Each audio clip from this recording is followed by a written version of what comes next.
Livro Fenômenos de Telecinesia em relação aos acontecimentos de morte, de Ernesto Bozano. Capítulo 2. Casos de quedas de retratos e outros objetos em coincidência com acontecimentos fúnebres. Caso 1. Princípio por um exemplo tirado de Mes Memoires, Minhas Memórias, de Alexandre Dumas, Pai, capítulo 115.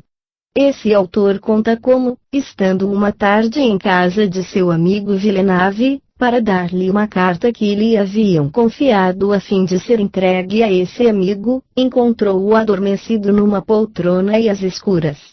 E continua narrando. Veja, diz-me Villeneuve, é bem singular. Eu tinha adormecido, o crepúsculo chegou, durante esse tempo extinguiu-se o fogo. O senhor acordou-me, achou-me sem luz e sem prestar atenção ao ruído que aqui se fazia.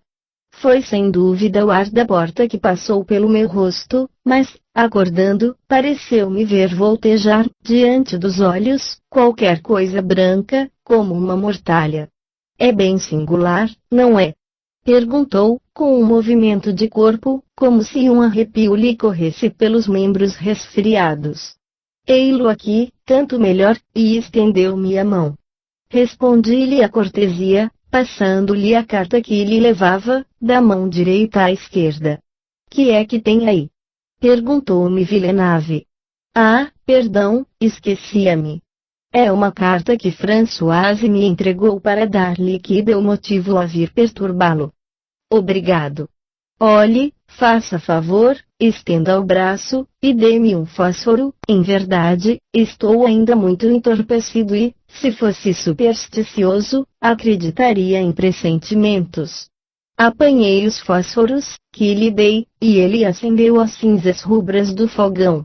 À medida que o fósforo queimava, espalhava-se a luz no quarto e, apesar de trêmula, permitia distinguir os objetos. Oh, senhor! Exclamei imediatamente, que sucedeu a seu belo pastel? Veja! O vidro e o quadro estão quebrados, espero o vidraceiro e o enquadrador. É incompreensível. Que é incompreensível? O modo por que caiu. Desprendeu-se o prego? Quebrou-se o aro? Nada disto. Imagine que, anteontem, estava tranquilo toda a tarde, era meia-noite menos um quarto, sentia-me fatigado e tinha, entretanto, que rever ainda as provas da pequena mas compacta edição do meu Ovídio. Decidi-me aliar a fadiga com o trabalho, deitando-me revendo-as na cama. Deito-me, pois, ponho a vela na mesa de cabeceira, reflete-se-lhe o clarão sobre o retrato de minha pobre amiga, seu olhar segue a luz da vela, dou-lhe as boas noites, como de hábito. Uma janela entreaberta deixava passar um pouco de vento, o vento faz vacilar a chama da vela, de maneira que me pareceu haver o retrato respondido às minhas boas noites com um movimento de cabeça igual ao meu. Como pode compreender, julguei loucura essa visão de movimento, mas, visão ou loucura, o caso é que meu espírito se preocupou com o fato, quanto mais penso nele, mais se me afigura real, e meus olhos, atraídos para um único ponto, deixam o vídeo para se fixar no quadro, meu espírito distraído remonta, malgrado, aos primeiros dias da mocidade, esses primeiros dias repassam, um a um, diante de mim. Na verdade, creio ter-lhe dito, o original desse pastel ocupou grande lugar nesses primeiros dias. Eis-me, pois, vagando, de velas desfraldadas, nas minhas lembranças dos 25 anos, falo a cópia como se o original pudesse ouvir-me e a minha memória responde por ele. Me parece que o pastel move os lábios, e se me afigura que suas cores se apagam e que sua fisionomia se entristece e toma uma expressão lúgubre. Qualquer coisa como um sorriso de adeus passa-lhe sobre os lábios, uma lágrima sobe-lhe aos olhos e está quase a umedecer o vidro. Começa a soar meia-noite, estremeço, contra a vontade, porque? Não sei. O vento soprava a última pancada da meia-noite, vibrava ainda a sineta quando a janela se entreabre, violentamente, e eu ouço um frêmito, Como um lamento, os olhos do retrato se fecham e sem que se quebre o prego que o sustenta, sem que o aro se desprenda, cai o retrato e apaga-se a vela. Quis reacendê-la, não havia, porém, mais fogo na fornalha nem fósforo na chaminé. Era meia-noite, todos dormiam na casa, nenhum meio, por consequência, de fazer luz. Fechei a janela e deitei-me. Sem ter medo, estava comovido, sentia-me triste, tinha grande necessidade de chorar, parecia-me ouvir passar pelo meu quarto o roçagar de um vestido de seda. Por 3 vezes esse ruído foi tão sensível, que perguntei: há alguém aí? Enfim, adormeci mais tarde, acordando, o meu olhar foi para o pobre pastel, achei-o no estado em que vê. Com efeito, disse-lhe, é bem estranho. E recebeu, como de costume, essa carta que recebe todas as noites? Não, e isto me inquieta, e por esse motivo recomendei a Françoise que subisse ou mandasse que subissem logo que houvesse cartas para mim. Mas, repliquei eu, pode ser esta que lhe trago. Não é o seu modo de dobrá-las, mas não importa, como vem de Angers. Depois, virando-a para romper-lhe o envelope. Oh! Deus, disse ele, está tarjada de preto. Pobre amiga, sucedeu-lhe qualquer desgraça. E Villeneuve abriu a carta, empalidecendo. Ela continha uma segunda. A leitura das primeiras linhas dessa primeira carta, encheram-se-lhe os olhos de lágrimas. Veja, disse ele, apresentando-a, leia. E enquanto, triste e silenciosamente abri a segunda carta, tomei a primeira e li. Senhor. É cheia de mágoa, aumentada com aquela que lhe vou fazer experimentar, que lhe anuncio a morte da senhora, domingo último, quando soava a última pancada da meia-noite. Tinha ela sido tomada de indisposição, na véspera, no momento em que lhe escrevia, indisposição que supusemos ligeira a princípio, mas que se lhe agravou até o momento de morrer. Tenho a honra de enviar-lhe, incompleta como está, a carta que ela havia começado para o senhor. Esta carta provará que, até o último momento de vida, os sentimentos que lhe votava ficaram inalteráveis. Sou, senhor, bem tristemente, como deve julgar, sua humilde e obediente serva, Teresa Miraldi. Pois bem, veja, disse-me Villeneuve, foi a última pancada da meia-noite que o retrato caiu, foi a última pancada da meia-noite que ela morreu. Achei que a dor pela qual ele passava não era para as pálidas consolações que eu lhe pudesse dar, mas para uma soledade povoada de recordações. Tomei o meu chapéu, apertei-lhe a mão e saí. Isso me havia evocado a lembrança de meu pai, que na noite de sua morte, quando eu era ainda criança, veio acordar-me, sem encontrar resposta, fiz a mim mesmo esta pergunta, tantas vezes repetida. Por que misteriosos laços a morte está ligada à vida?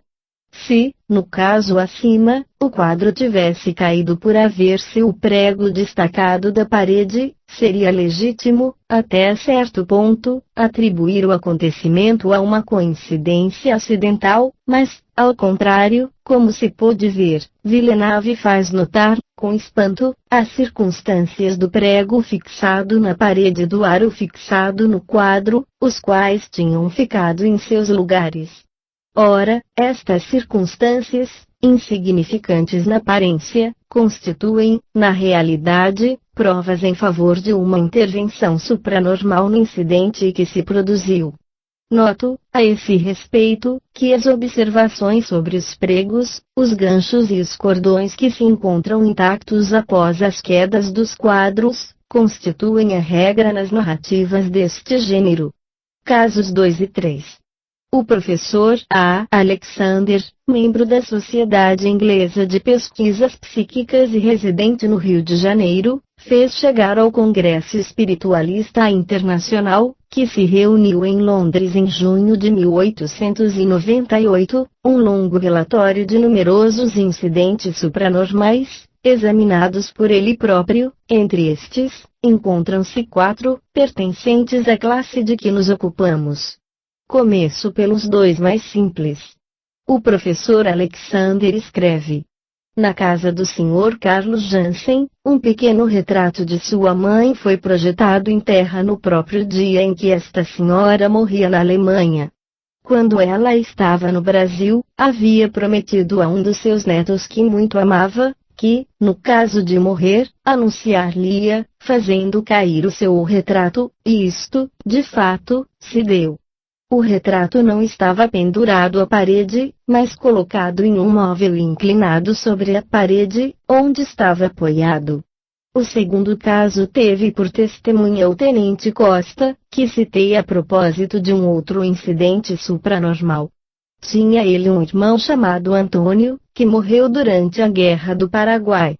Uma noite, antes que sua morte fosse sabida no Rio de Janeiro, sua mãe estava com disposições para contar casos de sua infância e quis começar uma frase por estas palavras: quando Antonico nasceu. Mas teve um lapsus lingue e disse: quando Antonico morreu. Provavelmente, ela já possuía um conhecimento subliminal do falecimento, isso foi a causa do engano. Como quer que seja, a genitora ficou sinistramente impressionada com o fato. E quando as pessoas presentes procuravam convencê-la da futilidade do incidente, ouviu-se um ruído no quarto, ao lado, como de um objeto que caísse ao chão. Os assistentes correram e encontraram tombado o retrato de Antonico. Note-se que o retrato estava ligado à parede por dois pregos sólidos e que o cordão que o sustentava se achava em perfeito estado de conservação.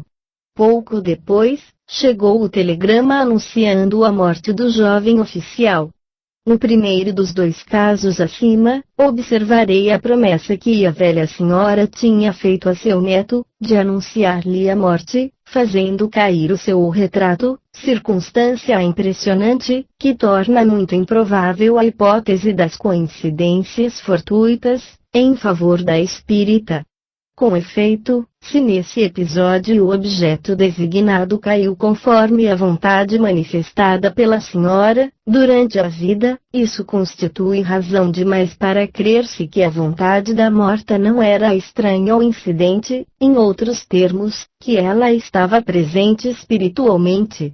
Ao demais, a hipótese telepática não poderia explicar um aviso que se manifesta sob uma forma física, assim como não se poderia explicar que uma força física, propagando-se à distância, por ondas concêntricas, pudesse exercer-se sobre um objeto designado. O fato, pois, só pode ter por origem a intervenção de uma vontade que houvesse dirigido a força física.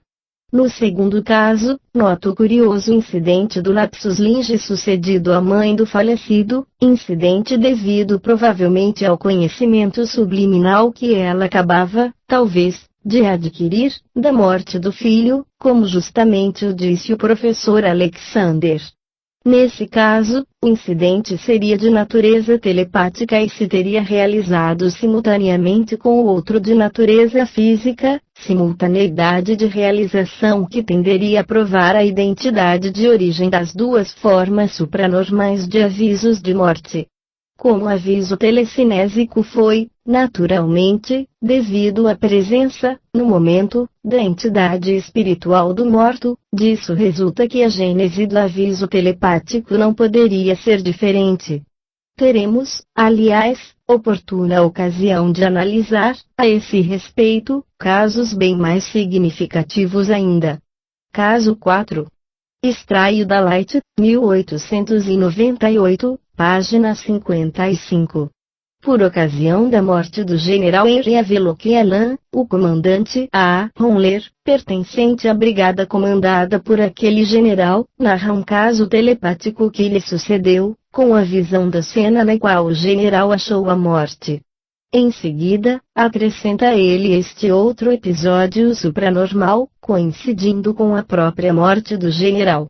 Uma das circunstâncias mais impressionantes que se ligam à morte do pranteado general Henry Aveloquelan, morte que se deu nos bosques de Afridilland, foi esta misteriosa coincidência acontecida no quartel do 2º Batalhão de Fuzileiros de Northumberland e precisamente na sala de refeições dos suboficiais. Esse batalhão pertence à Brigada dos Voluntários do Distrito Noroeste da Inglaterra, e desde o dia de sua formação foi sempre comandado pelo lugar-tenente-general mencionado. Haviam-se realizado modificações na sala de refeições, depois de restaurada, foi ornada com o retrato do general, oferecido pelo Major Dr. H. Fraser Ust. Ora, esse retrato destacou-se inexplicavelmente da parede, caindo sobre o parque, quarta-feira, 29 de dezembro, às 3h40, era a hora em que o general tinha deixado sua escolta para continuar, só, o caminho para Jamrud, através de uma região inimiga. No dia seguinte foi encontrado o seu cadáver e a nova telegrafada para a Inglaterra.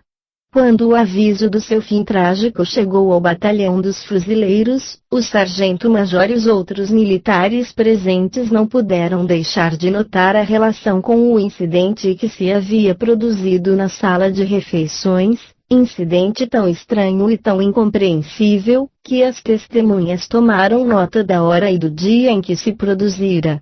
É preciso reconhecer que a coincidência é extraordinária e inexplicável, pois que a hora em que o general foi massacrado pela tribo rebelde é quase a mesma, posto que não seja possível assegurá-lo de maneira absoluta, que é em que o retrato caía na sala de refeições dos suboficiais.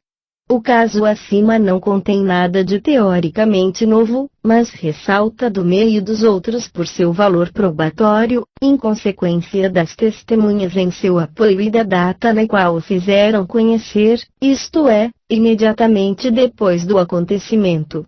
E a grande distância existente entre a região onde se produziu a morte e aquela em que se verificou o fenômeno de telecinesia, da África do Sul à Inglaterra, prestar-se-ia considerações mais decisivas a favor da hipótese espírita.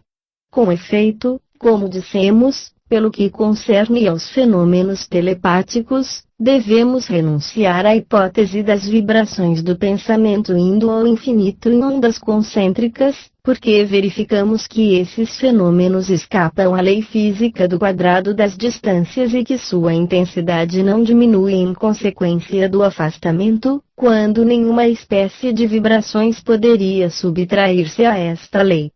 Se somos levados a estas conclusões a propósito dos fenômenos telepáticos, em que as supostas vibrações seriam de natureza psíquica, com mais forte razão elas seremos arrastados no caso dos fenômenos telecinésicos em que as supostas vibrações seriam de natureza física e, por consequência, devem incontestavelmente estar submetidas à lei física do quadrado inverso das distâncias, é evidentemente absurda e anticientífica a hipótese contrária. Ora, como os fenômenos de que tratamos escapam inteiramente àquela lei, não podemos deixar de concluir que sua natureza é diferente, que eles pertencem à classe dos fenômenos supranormais, ou, em outros termos, aos fenômenos espíritas. Caso 5. No exemplo seguinte, que extraio dos Análises de Ciências Psíquicas, 1916, página 122, o fenômeno telecinésico, em lugar de realizar-se no momento da morte do agente, produz-se no momento em que a percipiente recebe a notícia de morte, o que sugere novos argumentos em favor da hipótese espírita e em contradição com toda e qualquer hipótese naturalista. O redator-chefe da revista, M.C. de Vesme, escreve: uma literata, a senhora X, muito conhecida nos meios psíquicos de Paris, e a quem não faltava, certamente, espírito crítico, escrevia-nos, a 4 de novembro de 1915, uma carta na qual nos falava dos pressentimentos e dos sinais que haviam acompanhado a morte de seu jovem filho, tombado na segunda-feira precedente, 20 de setembro. No campo de honra.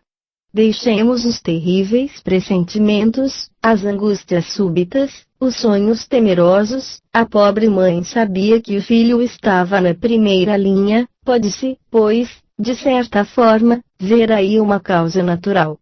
Mas, na noite de 19 para 20 de setembro, a criada da senhora S., que estava na casa havia mais de 10 anos, não pôde dormir, parecendo-lhe sempre ouvir alguém no quarto ou tocando várias vezes a campainha. Espantada, escondia a cabeça sob os lençóis.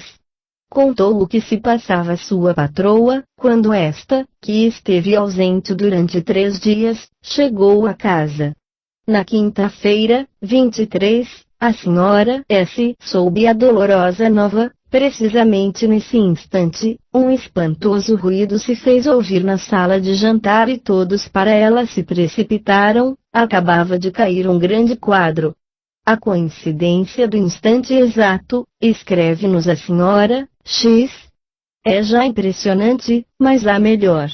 Examinando o cordão que sustentava, vimos que ele se havia rompido a 4 centímetros do lugar em que tocava o prego. Neste, o cordão estava completamente usado, enquanto no outro, no lugar em que se rasgou, o que se deu foi um arrancamento.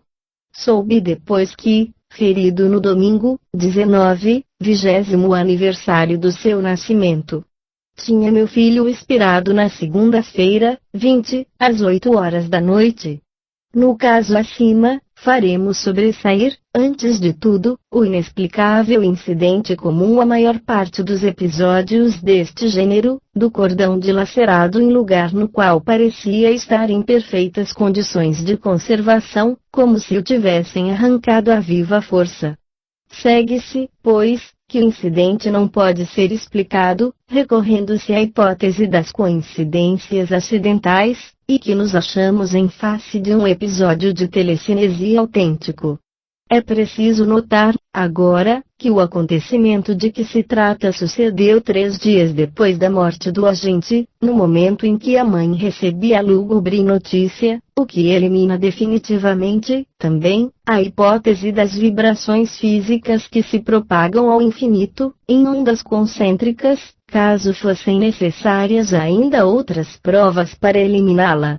Por outra parte, a mesma circunstância serve para mostrar que a única hipótese capaz de explicar os fatos consiste em supor-se que a entidade espiritual do filho se achava presente, no momento em que a mãe recebia o triste aviso, e quis consolá-la, fornecendo-lhe um sinal palpável de sua própria presença, pela única maneira que lhe era possível. Caso 6. Neste outro exemplo, que extraio da relação do professor Alexander, citado mais acima, Light, 1898, página 443, o fenômeno telecinésico se complica, pois que se realiza por 2 vezes e em dias diferentes, após um acontecimento de morte. Diz o Sr. Alexander. A 9 de maio de 1887, à meia-noite, morreu em São Paulo uma personalidade brasileira, o Dr. Alberto Brandão. Seu genro, Sr. Coelho Neto, escritor e romancista muito conhecido no Brasil, recebeu a notícia da morte no dia seguinte, mas nada disse à sua mulher, que estava enferma, de cama. Ela havia tido, entretanto, uma espécie de aviso telepático do acontecimento, pois que, ao meio-dia de 9 de maio tinha ouvido um ruído inexplicável, como se houvessem lançado com força, no soalho do quarto, em cima, um punhado de areia. Às 9h30 da noite do dia 10, quando o Sr. Coelho Neto estava no andar superior, conversando com sua mulher e um amigo, ouviu-se grande ruído em um dos quartos da frente do pavimento térreo. Coelho Neto correu imediatamente e viu que um grande e pesado retrato do Dr. Brandão, pendurado à parede do quarto, se tinha desprendido e caído sobre uma cadeira de pau. Às 11 horas da noite um outro quadro a óleo caiu no salão, arrastando consigo um terceiro quadro pendurado abaixo dele e quebrando alguns bibelôs colocados num consolo. O cordão que o prendia estava intacto, o prego que sustentava estava em seu lugar. O Dr. Brandão morrera em condições econômicas muito difíceis e havia manifestado o desejo de que o genro trouxesse para sua companhia duas moças, que ainda estavam solteiras. Quando Coelho Neto se decidiu a recebê-las na família, as manifestações supranormais de natureza diversa, que se produziam na casa, cessaram logo. Este caso é análogo a outro que contei no capítulo 4 de minha obra sobre les fenômenos de Antise, onde se vêem fenômenos muito violentos se produzirem em casa de um senhor que se havia recusado a aceitar o encargo de tutorar os filhos de um dos seus parentes. Tendo morrido este último, começaram logo as manifestações tumultuosas e duraram até que o proprietário da casa, impressionado, decidiu-se aceitar o encargo ao qual tinha querido, a princípio, subtrair-se. Da mesma forma, no caso acima, os fenômenos supranormais cessaram quando C.N. se decidiu a satisfazer o desejo do defunto, acolhendo em sua casa as duas jovens. Diante de semelhantes circunstâncias, toda pessoa isenta de ideias preconcebidas deverá logicamente admitir que se as manifestações supranormais, começadas logo após um acontecimento de morte, cessam logo que os desejos do defunto são contentados, é que as manifestações estão em relação com o próprio defunto, implicando sua presença espiritual, e são causadas pelo fato de se lhe não obedecer ao desejo. Em outros termos, as manifestações tinham por fim impressionar os percipientes e levá-los a atender os seus votos, fim, aliás, que foi atingido. Caso 7. Este exemplo é também tomado ao relatório do professor Alexander Light, 1898, página 443. É ainda mais notável que o precedente, porque o fenômeno de telecinesia, um retrato que cai, se realiza como consequência de haver alguém nomeado, ou, mais precisamente, evocado morto representado pelo retrato. Escreve o professor Alexander. É preciso notar, de começo, que, em fins de 1896, havia certa agitação política no Rio de Janeiro, por causa de um pedido de indenização por parte da Itália. O protocolo italiano tinha sido aprovado pela Câmara Brasileira em primeira e segunda discussão para ser, em seguida, rejeitado na terceira, em virtude da pressão exercida sobre os deputados pelo elemento militar. Entre os numerosos cidadãos que acompanhavam a questão, apaixonadamente, estava o professor X, da Escola Politécnica. Republicano rígido, mostrava-se indignado com a intromissão do exército em questões políticas, cuja solução pertencia ao povo por intermédio de seus representantes, e não ao exército. Um dia, à hora do almoço, quando ele discutia com animação por causa da interferência anticonstitucional das Forças Armadas, fez alusão a uma época anterior da história brasileira, 1832, quando o regente de então, o padre Feijó, havia despido as vestes sacerdotais, armara os cidadãos e esmagara inexoravelmente a tropa insubordinada. Acrescentou que deplorava que o padre não existisse mais para sufocar uma vez, ainda, os usurpadores atuais dos poderes públicos. Enquanto ele assim falava, ouviu-se no aposento contíguo o ruído da queda de um objeto.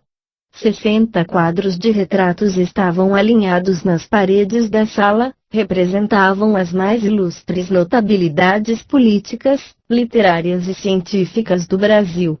Um desses retratos se tinha desprendido da parede e caído sobre a biblioteca, embaixo. Era o retrato do padre Feijó. Sendo indiscutível o fenômeno dos retratos que caem em relação com o óbito daqueles que representam, julgo que não se possa atribuir a uma coincidência fortuita o episódio de que se trata, embora apresente caráter excepcional. Se algum dos 60 retratos que ornavam a sala tivesse tombado no momento em que o professor X falava favoravelmente de uma personagem compreendida na coleção. O acontecimento deveria, então, ter sido encarado como resultante de uma coincidência acidental. Mas o retrato caído era precisamente o da personagem evocada naquele momento. Não é fácil atribuir o acontecimento a simples acaso, sem ultrapassar os limites da verossimilhança. Em todo caso, esta suposição não poderia constituir mais que uma opinião pessoal e não um parecer fundado sobre o cálculo matemático das probabilidades. No ponto de vista da hipótese espírita, no entanto, este caso não ofereceria nada de excepcional nem de inverossímil. Com efeito, sabe-se que, conforme esta hipótese, o fato de se pensar intensamente em um morto teria por consequência estabelecer instantaneamente uma relação psíquica com seu espírito, o que está provado por numerosos exemplos de natureza telepático-experimental. No caso vertente dever-se-ia supor que, em virtude da evocação intensa e simpática da personagem falecida, formou-se uma relação psíquica entre o professor S. e o espírito do eclesiástico, que quis dar um sinal de sua presença e de sua aprovação, provocando um fenômeno supranormal ligado a seu retrato. Casos 8 e 9. Extrai os dois casos seguintes do recente livro de Camille Flammarion, autor de La Morte, páginas 285 e 349.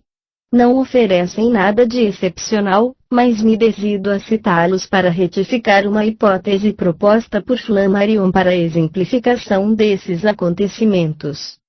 Le Vera Kunzler, de Nápoles, escreve nestes termos, em data de 27 de outubro de 1920. Em começo do ano de 1917, minha tia, Paulina Riesbeck, tinha seu marido na carreira das armas, mas, como ele tivesse mais de 40 anos de idade, acreditavam-no nas linhas da retaguarda e, por conseguinte, não havia motivo de preocupações. Na manhã de 12 de fevereiro, minha tia entrou em seu quarto, às 10h30, para procurar alguma coisa. No momento preciso em que ela atravessava a soleira da porta, o retrato que o representava, em uniforme, destacou-se da parede, caiu e, resvalando pelo soalho, chegou-lhe até aos pés.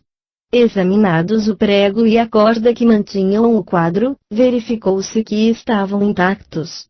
Minha tia, muito impressionada, contou esse fato singular a alguns conhecidos, dizendo temer que tivesse acontecido alguma desgraça ao marido.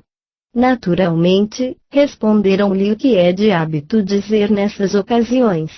Meu Deus, senhora, vai tornar-se supersticiosa? Não creia nessas tolices.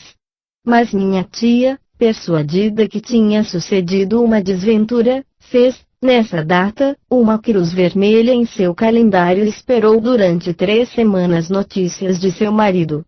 No começo de março soube que meu tio, Adolfo Riesbeck, morrera no campo de honra, como se diz, com uma bala na cabeça, isto na manhã de 12 de fevereiro, às 10h30. Vera Kunzler. Nota. Posto que conheçais estes fatos, caro mestre, e que não duvideis de minha palavra, pedi a minha tia, atualmente em Nápoles, que confirmasse minha narrativa. Eis o seu autógrafo. Certifico a absoluta exatidão da narrativa acima. Assinado, Paulina Riesbeck, Rua Lyotard, em Genebra. O outro caso citado por Flammarion teve por protagonista a sua própria mãe, que escreveu ao filho, nos seguintes termos.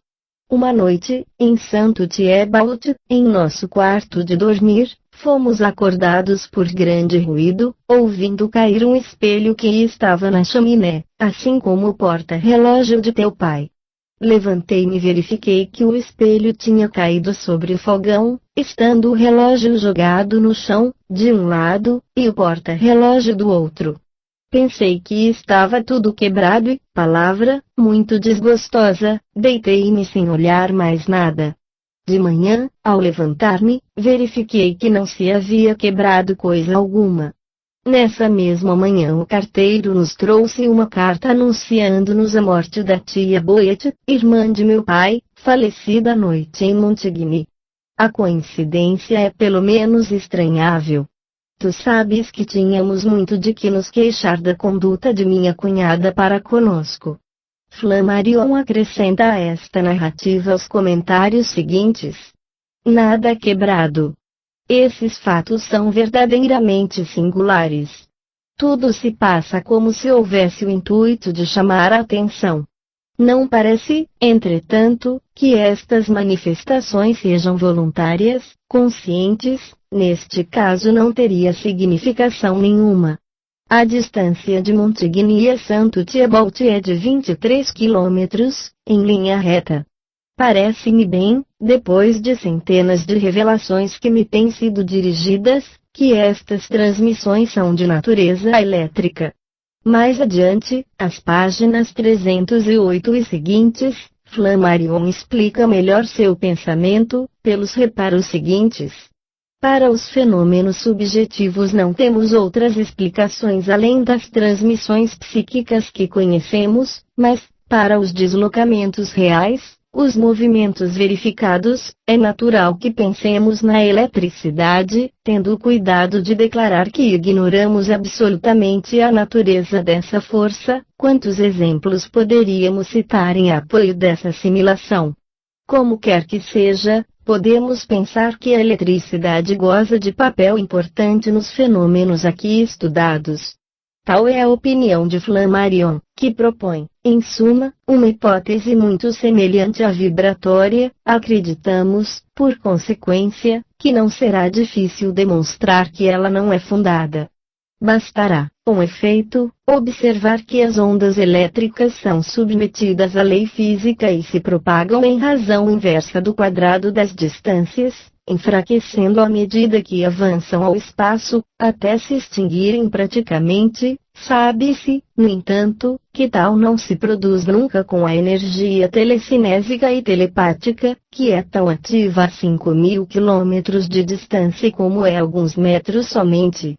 Isso prova que na base dos fenômenos de telecinesia deve encontrar-se uma força, ou melhor, uma faculdade, não de natureza física, mas psíquica, pois que se pode transferir instantaneamente a uma distância qualquer sem se dissolver. Essa faculdade deve ser também sensível e consciente, dada a possibilidade de utilizar a energia mediúnica, subtraída, provavelmente, de algum sensitivo, para exercê-la sobre determinada pessoa, com um fim geralmente manifesto.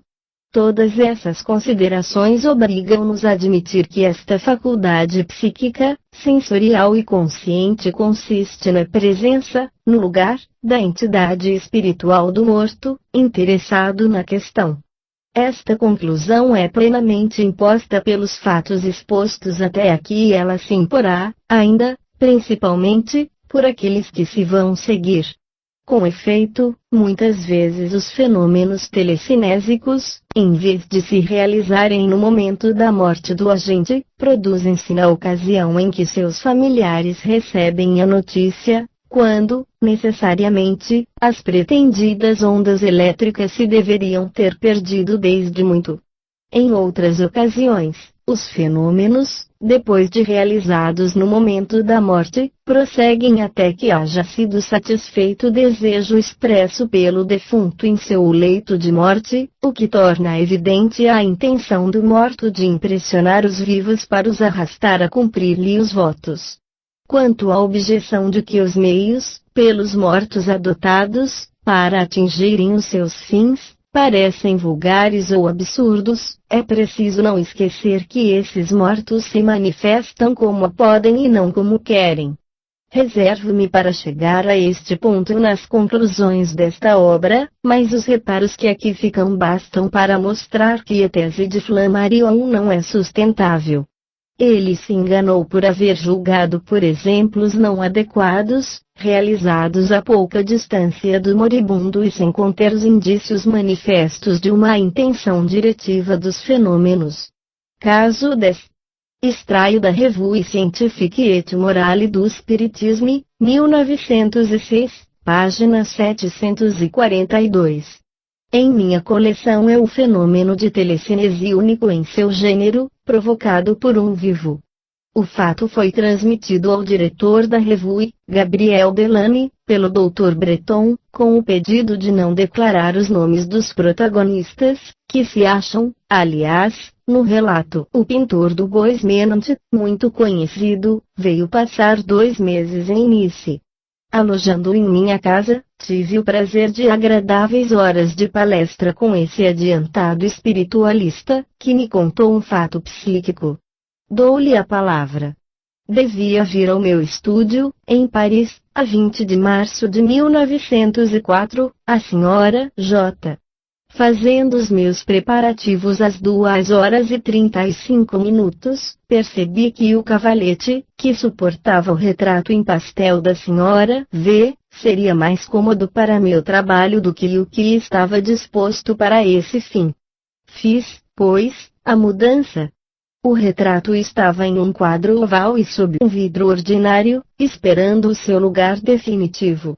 Nesse momento experimentei sensação estranha, muito forte, com a intuição de que iria suceder um acidente, qualquer que fosse o meio que eu empregasse para evitá-lo. Convenço-me que ele vai rolar até o chão e quebrar-se. Ensaio pô-lo em equilíbrio e me preparo para apanhar 2 calços a fim de assegurar-lhe a estabilidade, apenas, porém, voltei a cabeça, ouço um formidável ruído.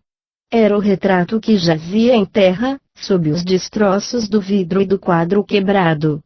Levantei cuidadosamente todos os pedaços de vidro e verifiquei, com satisfação, que o retrato tinha apenas um arranhão na maçã da face direita. Temendo que o papel estivesse furado, passei delicadamente o dedo no lugar do acidente, e foi com grande alívio que pude certificar-me de que essa arranhadura não ia além da superfície do papel. Tudo se reduzia, pois, a um simples acidente material do vidro e do quadro.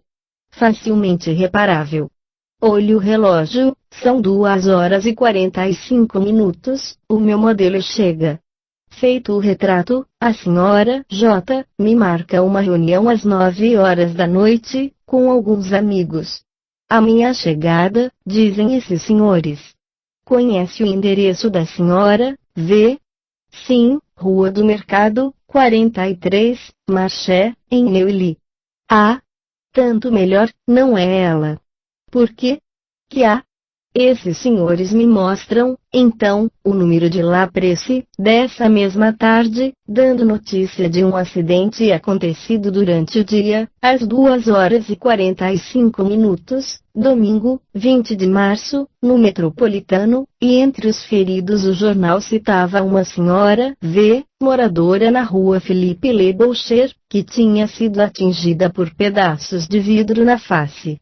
O endereço que eu conhecia não correspondia ao dado pelo jornal e daí concluírem esses senhores que o acidente nada tinha que ver com a senhora V, de nossas relações, mas com outra pessoa do mesmo nome. Afirmei, então, que o acidente devia ter acontecido, de fato, com a senhora V, a que conhecíamos, e não a outra, e indiquei finalmente o lugar da ferida, acrescentando que iria ver a senhora no dia seguinte. Diante do espanto geral, não mais insisti, e no dia seguinte, segunda-feira, 21 de março, fiz a visita projetada. Encontrei essa senhora com a cabeça envolvida em ataduras, tinha sido ela mesma vítima do acidente relatado pelo jornal, houvera sido atingida na maçã da face direita por um pedaço de vidro, que lhe dera um talho superficial na pele, exatamente no ponto do retrato. O acidente se verificara às 2h45, exatamente no momento em que o quadro caía do cavalete. O erro de endereço se devia ao fato de que essa senhora habita uma casa fazendo ângulo com as 2 ruas, do Mercado, Marché, e Philippe Le Boucher. O repórter tinha indicado a segunda, em lugar da primeira. Nos comentários que o Dr. Breton aduz a esse respeito, demonstra que não se podia tratar de coincidência acidental e nota entre outras coisas. 1. Coincidência de hora, foi às 2h45 que a senhora V foi ferida e é nesse momento que o retrato cai do cavalete. 2. Coincidência do agente vulnerante, ou seja, que magoa, vidros dos dois lados. 3. Coincidência da profundidade da ferida, que só atinge a parte superficial da pele do rosto da senhora V, e no pastel não passou de uma arranhadura. 4.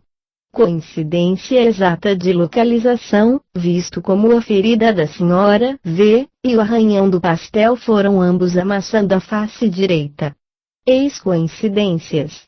Ora, não parece que essas 4 ordens de fatos concordantes possam ser logicamente atribuídas a simples coincidência, a outra coisa. Há um laço entre os fenômenos experimentados pela senhora V, e os fenômenos produzidos no retrato. Tal é o comentário do Dr. Breton e não se pode desconhecer a lógica do seu arrazoado. Por consequência, se excluirmos a hipótese das coincidências atuais, a que outra hipótese podemos recorrer para explicar esse episódio excepcional de telecinesia realizada por um vivo?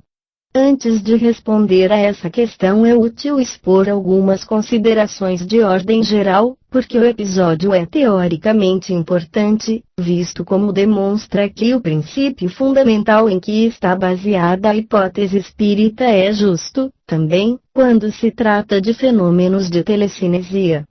O mesmo é dizer que todas as manifestações supranormais que se produzem com o auxílio do espírito desencarnado devem produzir-se também por intermédio de um espírito encarnado, posto que de forma mais atenuada e somente em circunstâncias especiais. Animismo e espiritismo representam os dois aspectos complementares de uma questão única que não é possível dividir.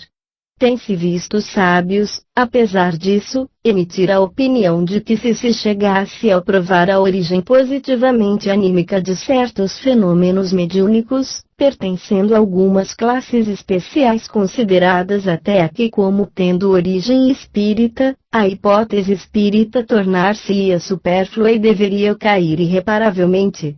A existência de comunicações mediúnicas entre vivos teria, por exemplo, o poder de opor-se à classe das comunicações mediúnicas com os mortos. Nada mais falso que esta conclusão, dever-se-ia, ao contrário, seguir neste assunto um arrazoado indutor bem diferente.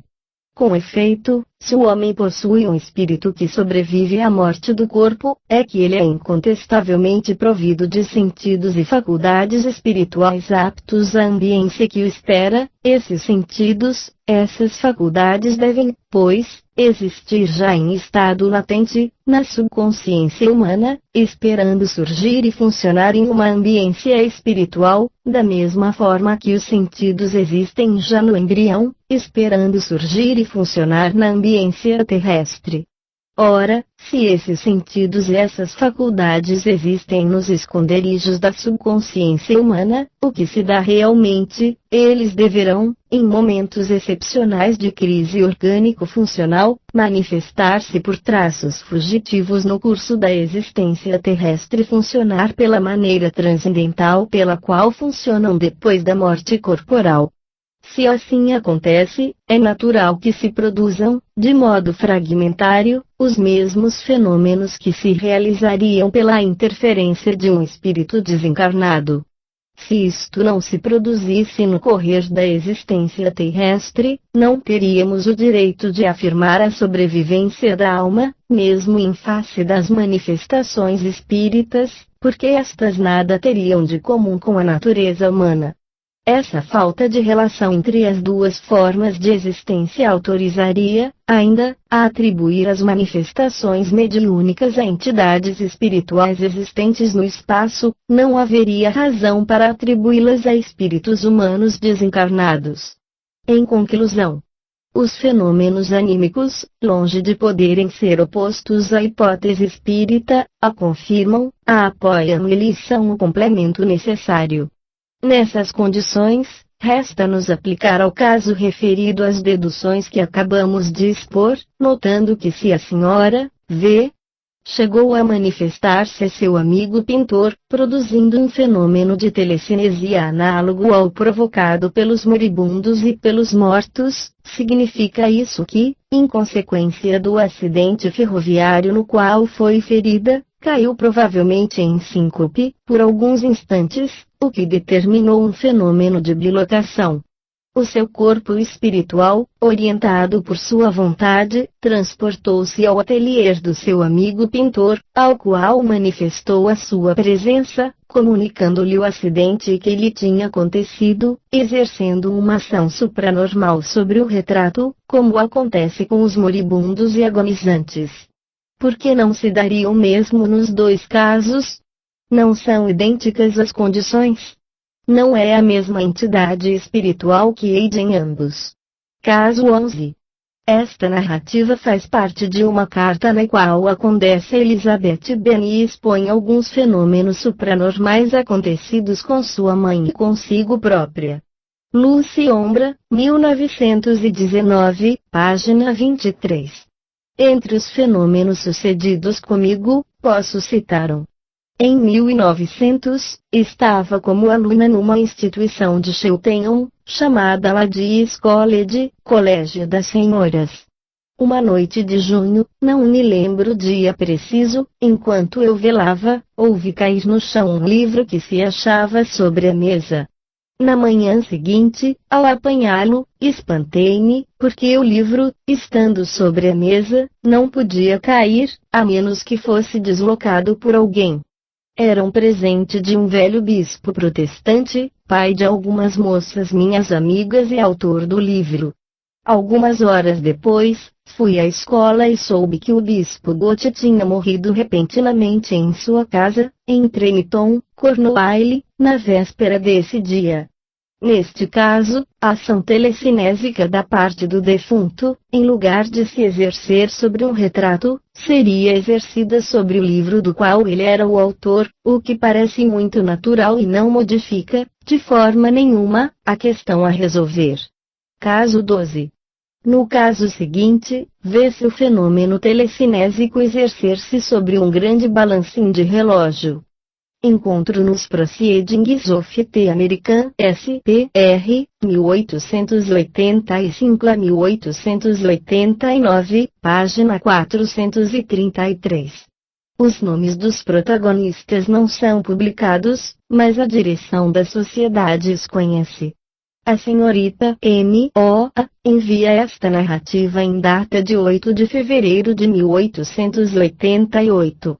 Uma noite de outono último, sucedeu-me ter um sonho estranho e curioso e que, pela coincidência dos acontecimentos, produziu em mim profunda impressão. Sonhei que meu tio materno tinha morrido, que eu tinha estado em Brooklyn a fim de assistir-lhe às exéquias e que tivera o grande pesar de chegar bastante tarde, a cerimônia já estava terminada e o corpo não estava mais na casa. No sonho vi minha tia e minhas primas, mas não tive tempo de conversar com elas, porque fui acordada em sobressalto por uma pancada muito forte, como de um corpo pesado que caísse ao chão. Essa pancada não fazia parte do sonho, era um fato real, embora eu não pudesse imediatamente perceber a causa de semelhante ruído. Na manhã seguinte contei o sonho aos meus parentes e fiquei com o pressentimento de que não tardaria a receber mais notícias. Logo depois, percebi que o ruído tinha sido produzido pela queda de um grande balancim do relógio de parede, colocado no salão ao lado. Passaram-se 2 dias sem notícias. Na manhã do terceiro dia os jornais anunciaram a morte de meu tio paterno e não a do materno, morte que se realizara na noite do sonho. Era bastante tarde para ir às exéquias. Por motivos que ignoro, a triste notícia não me fora comunicada, mas o sonho me havia prevenido, talvez na própria hora do falecimento. A irmã da percipiente, a senhora Isabela, confirma esse acontecimento nos seguintes termos. Eu estava, então, em casa de minha irmã e me lembro perfeitamente do sonho que ela me contou, perguntando-me, além disso, se não tinha ouvido, durante a noite, um ruído muito forte, como de um objeto muito pesado caído no solo. A senhora Elizabeth B.H. conta. Narrou-me a senhorita, o sonho que acabava de ter em relação com a morte do tio, a qual se dera na própria manhã em que sonhara. Quanto ao ruído produzido, nessa noite, pelo balancim, também ouvi. A circunstância, no caso acima, de haver-se produzido o fenômeno telecinésico simultaneamente com um sonho telepático, anunciando a morte do tio da percipiente e prenunciando que ela não poderia assistir às exéquias do defunto, fortalece a realidade do fenômeno telecinésico, tornando improvável a hipótese das coincidências fortuitas. Quanto ao fenômeno em si próprio, é ele absolutamente análogo, no ponto de vista teórico, aos outros já relatados.